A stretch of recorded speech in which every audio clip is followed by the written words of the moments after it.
أعوذ بالله من الشيطان الرجيم بسم الله الرحمن الرحيم الحمد لله رب العالمين والصلاة والسلام على سيد المرسلين أما بعد اللهم إني أسألك علما نافعا ورزقا حلالا وقلبا خاشعا ولسانا ذاكرا وعملا متقبلا رب اشرح لي صدري ويسر لي أمري واحلل عقدة من لساني يفقهوا قولي.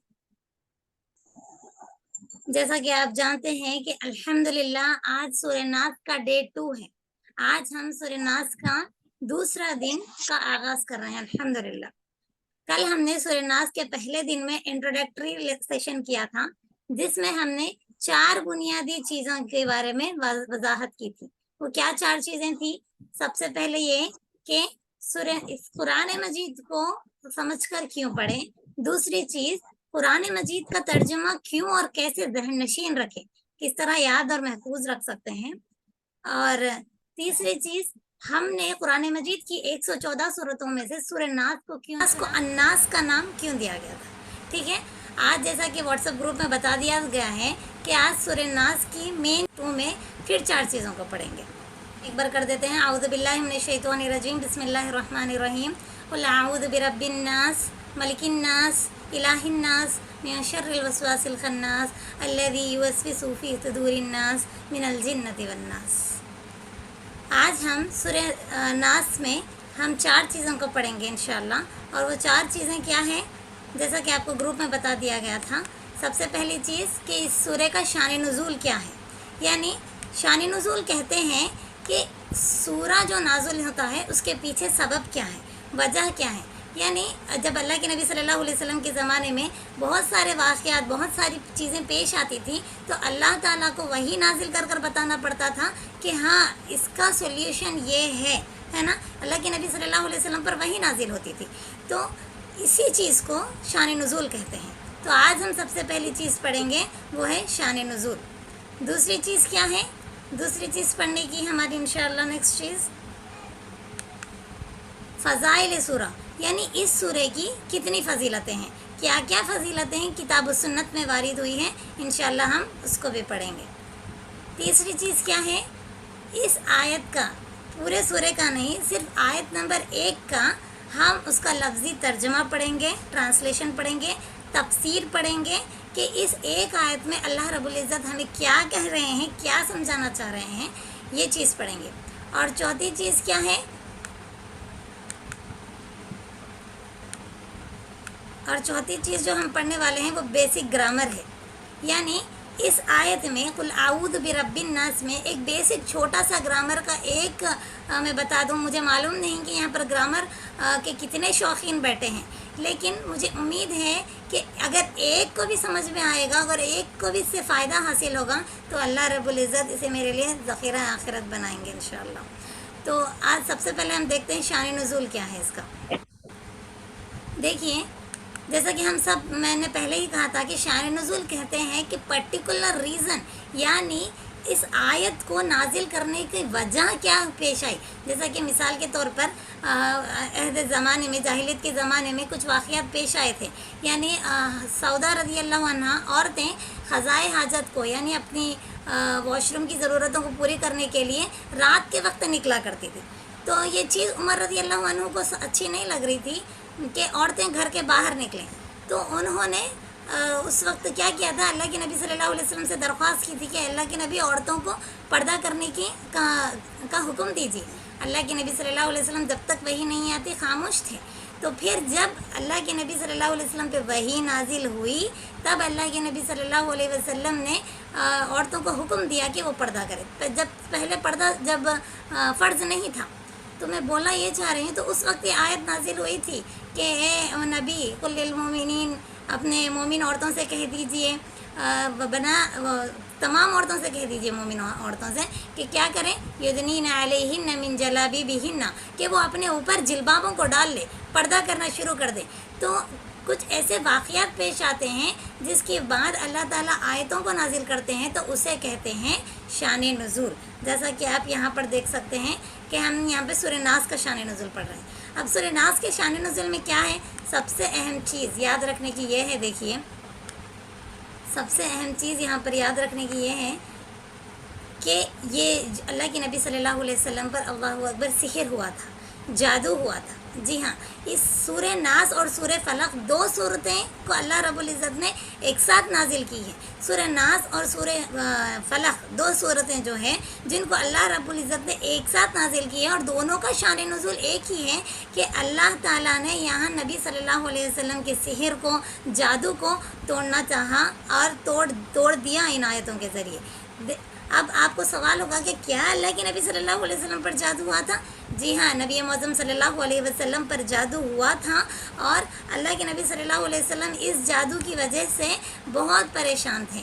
تقریباً یہ نبی معظم صلی اللہ علیہ وسلم کی طبیعت میں یہ ہو چکا تھا کہ اللہ کے نبی صلی اللہ علیہ وسلم کچھ چیز کرتے، پھر اللہ کے نبی صلی اللہ علیہ وسلم کو ایسا محسوس ہوتا، کوئی چیز نہ کرتے لیکن پھر بھی یہ محسوس ہوتا کہ انہوں نے وہ چیز کر دی ہے. نبی معظم صلی اللہ علیہ وسلم جتنے دن ان کے اوپر سحر تھا اتنے دن اپنی عورتوں کے پاس جا نہ سکے، اور ان کو اس کی ضرورت محسوس نہیں ہوئی، یعنی اپنی بیویوں سے ملنے کی ان کو ضرورت محسوس نہیں ہوئی. یہ ان کی جو جادو تھی، سب سے پہلی چیز یہ یاد رکھیے، ان کی ذہن پر اس جادو کا اثر نہیں ہوا تھا، ان کے بدن پر اس جادو کا اثر ہوا تھا. ٹھیک ہے یہ بات، کیونکہ اگر کفار مکہ یہ کہتے تھے کہ اللہ کے نبی صلی اللہ علیہ وسلم سحر شدہ ہے، یعنی ان پر جادو کیا گیا، پھر اگر ہم کہیں گے کہ اللہ کے نبی صلی اللہ علیہ وسلم پر جادو ہوا تھا تو پھر ان کی بات صحیح ہو جائے گی.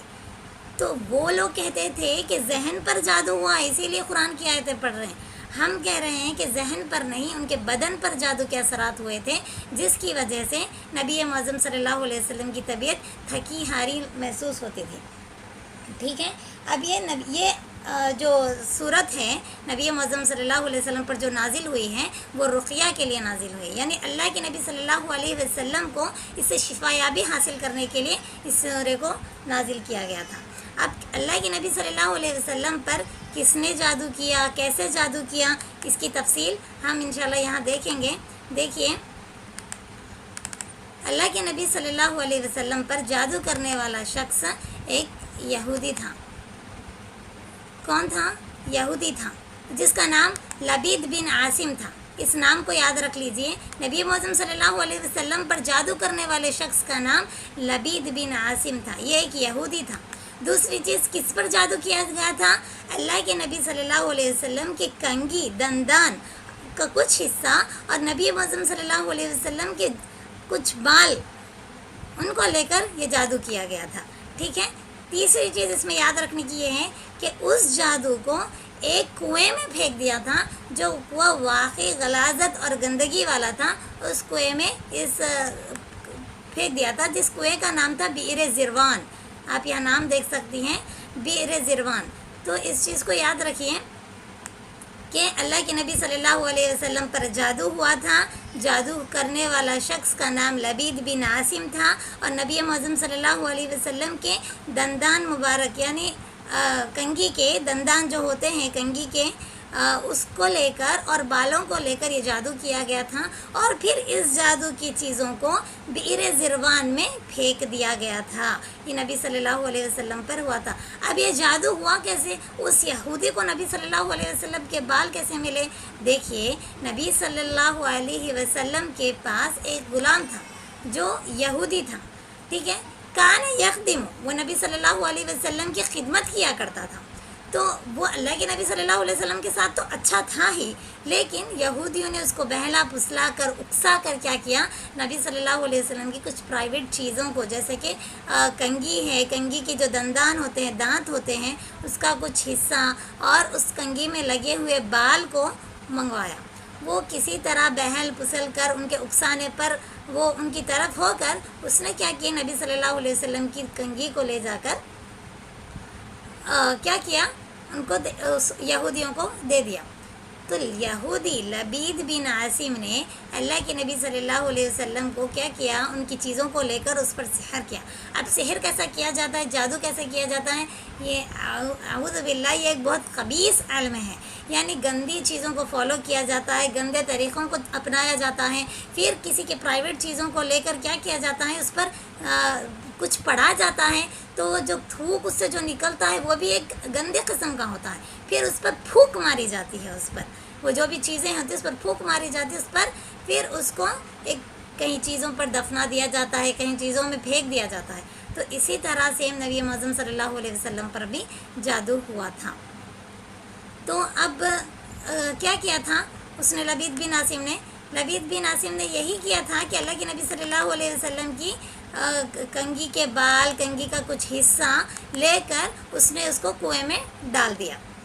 اب اللہ کے نبی صلی اللہ علیہ وسلم پر کیونکہ وہ بشر ہے، انسان ہے، ان پہ تو ہے نا ہونا ہی تھا، جادو کا اثر ان پہ ہونا ہی تھا، کیونکہ اللہ کے حکم سے کوئی چیز نہیں ہوتی. دوسری چیز یاد رکھیے. تو اس کے بعد اللہ کے نبی صلی اللہ علیہ وسلم پر جادو ہوا. اللہ کے نبی صلی اللہ علیہ وسلم کی طبیعت اتنی تھکی ہاری ہوتی کہ وہ بیویوں کے پاس جانے کی ضرورت محسوس نہیں کرتے، اور جو ہے محسوس نہیں کرتے تھے. اور کیا ہوتا تھا، اللہ کے نبی صلی اللہ علیہ وسلم کوئی کام نہ کرتے، لیکن یہ محسوس ہوتا تھا کہ انہوں نے وہ کام کر دیا ہے. اللہ اکبر. تو اس طرح کا یہ معاملہ ہوتا تھا. پھر کیا ہوا، اللہ کے نبی صلی اللہ علیہ وسلم پر آیتیں نازل ہوئی، سورہ ناس اور سورہ فلق. کیسے نازل ہوئی؟ اللہ کے نبی صلی اللہ علیہ وسلم لیٹے ہوئے تھے، ان کے سر کے پاس ایک فرشتہ تھا، ان کے پیر کے پاس ایک فرشتہ تھا. ٹھیک ہے، دو فرشتے بیٹھے ہوئے تھے. ان میں سے ایک فرشتہ ایک دوسرے فرشتے سے سوال کر رہا ہے. کیا کر رہا ہے؟ ما بال الرجل، اس آدمی کو کیا ہوا ہے؟ تو دوسرا فرشتہ یہ کہہ رہا ہے کہ اس آدمی پر سحر ہوا ہے، جادو ہوا ہے. تو دوسرا ایک فرشتہ پوچھ رہا من سحرہ ہوں، کس نے ان پر جادو کیا؟ تو دوسرا اس کا جواب دے رہا ہے لبید بن العاصم یہودی لبید بن عاصم نے ان پر جادو کیا.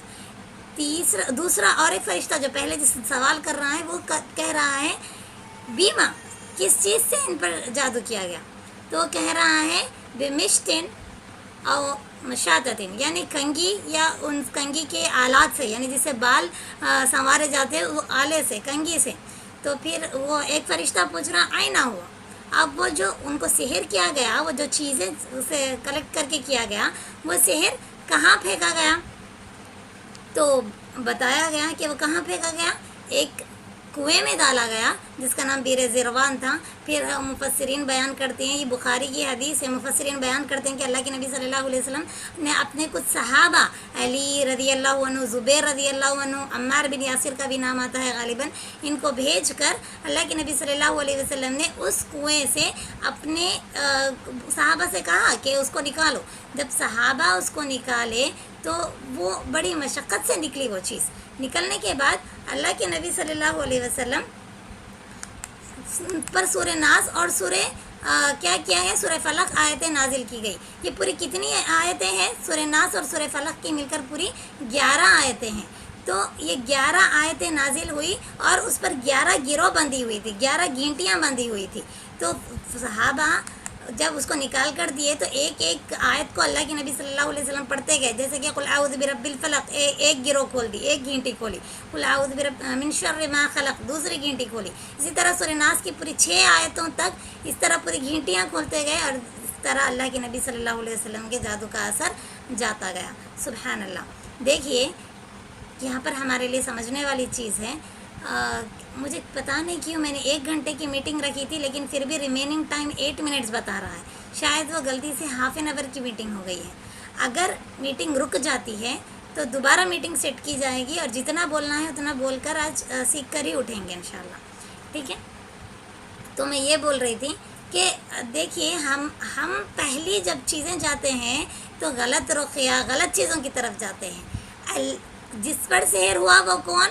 سب سے عظیم ہستی نبی معظم صلی اللہ علیہ وسلم. اور جس چیز سے جادو کا اثر توڑا جا رہا ہے وہ کون سی صورت ہے؟ سب سے بہترین صورتیں سورہ فلق اور سورہ ناس. اس سے نبی معظم صلی اللہ علیہ وسلم کا سحر توڑا گیا. لیکن آج ہم ان رقیہ پہ اہمیت ہی نہیں دیتے. پہلی چیز تو رقیہ کرنا کیا ہے، کہیں تکلیف ہو گئی، کچھ پڑھ کے دم کر لینا، پھونکنا، ان سب چیزوں کو ہم نے تو اہمیت دی ہی نہیں ہے نا. اگر دی بھی ہے تو وہ سیکنڈری چیزوں میں آ رہی ہے. نہیں، پہلے قرآن مجید کی اہمیت کو سمجھیے کہ وہ شفا بھی ہے، وہ رحمت بھی ہے، ہدایت کے ساتھ ساتھ وہ شفا بھی ہے۔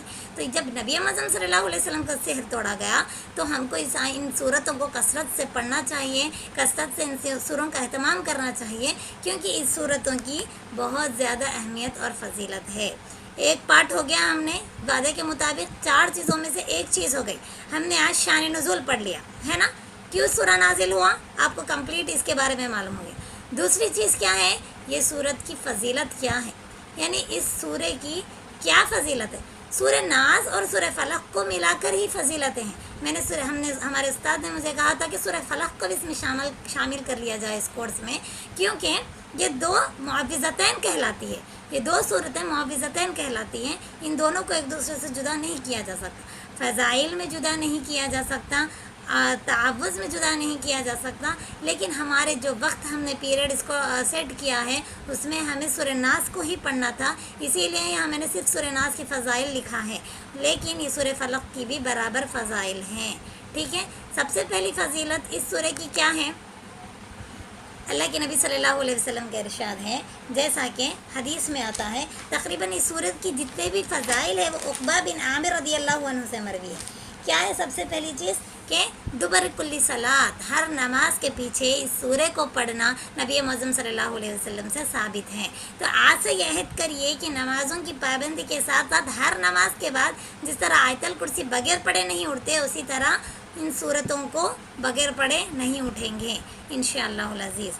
دوسری چیز کیا ہے اس سورے کی فضیلت میں، دوسری چیز کیا ہے، دیکھیے نبی معظم صلی اللہ علیہ وسلم نے فرمایا، عقبہ بن عامر رضی اللہ عنہ کی ہی حدیث ہے کہ انہوں نے فرمایا کہ اللہ کے نبی صلی اللہ علیہ وسلم نے کہا کہ بیسٹ سورت ہے، سب سے بہترین سورت ہے، ایسی سورت ہے جس کو تورات، انجیل، دوسری کتابوں میں بھی نہیں نازل کیا گیا، یعنی یہ اتنی پرفیکشن اس سورے کے اندر ہے کہ اگر کوئی اس کو پڑھتا ہے، اس کا اہتمام کرتا ہے تو وہ خیر حاصل کرتا ہے، کیونکہ عقبہ بن عامر رضی اللہ عنہ بیان کرتے ہیں کہ میں نے نبی معظم صلی اللہ علیہ وسلم سے ملا، لقیتو، میں نے ملا تو فقال علی، تو انہوں نے مجھ سے کہا، یا عقبہ بن عامر، اے عقبہ بن عامر، الا اعلمک ما انزلت فی التوراۃ ولا فی الزبور ولا فی الانجیل، کیا میں تمہیں ایسی صورت نہ بتاؤں جو نہ تورات میں نازل ہوئی، نہ زبور میں نازل ہوئی اور نہ ہی انجیل میں نازل ہوئی۔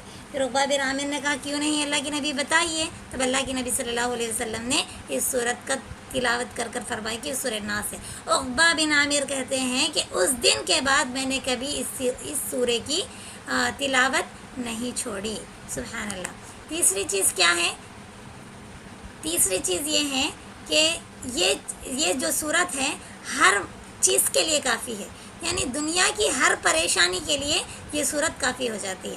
اب دیکھیے ہم سوچتے ہیں کہ ہمارے جو 24 آورس کا شیڈیول ہے، ہماری جو پریشانیاں ہیں، ہماری جو مشکلات ہیں، یہ سب چیزیں ہمارے ذہن میں ہوتی ہیں، لیکن سورہ ناس کثرت سے پڑھا کریے، آپ کو وہ مشکلیں انشاءاللہ محسوس نہیں ہوں گی، کیونکہ یہ اس سورے کے لیے اللہ کے نبی کا وعدہ ہے کہ وہ ہر چیز کے لیے کافی ہے، آپ کے ٹینشنز کے لیے، آپ کے پریشانیوں کے لیے، آپ کی جستجوؤں کے لیے، ہر چیز کے لیے انشاءاللہ یہ سورہ کافی ہو جائے گا۔ یہ سورہ ناس کی فضیلت کے سلسلے میں ہے۔